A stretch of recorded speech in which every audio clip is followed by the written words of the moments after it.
আজকাল আমরা একটা পেন ড্রাইভ বা এসএসডিতে কয়েকশো গিগাবাইট ডেটা নিয়ে ঘুরে বেড়াই, কিন্তু জানেন কি এক সময় মাত্র 1 জিবি পাওয়াই ছিল বিশাল এক প্রযুক্তিগত সাফল্য।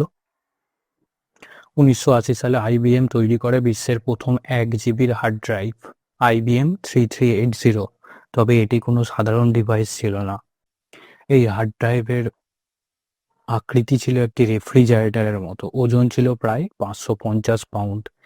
এটি রাখতে হতো আলাদা একটা রুমে বা ডেস্কে। এই বিশাল হার্ড ড্রাইভের দাম ছিল প্রায় $40,000। সাধারণ মানুষের পক্ষে এটি কেনা ছিল অসম্ভব। এটি ব্যবহার হতো বড় কর্পোরেট বা সরকারি প্রতিষ্ঠানে।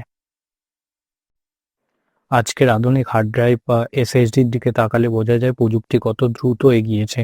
কার্ডের চেয়ে ছোট ডিভাইস যা 1000 গুণ বেশি তথ্য রাখতে পারে। এমন বিশাল পথ পেরিয়ে এসেছে আমাদের কম্পিউটার প্রযুক্তি, আর এভাবেই প্রতিটি বাইটের পিছনে লুকিয়ে আছে এক একটা দারুণ ইতিহাস।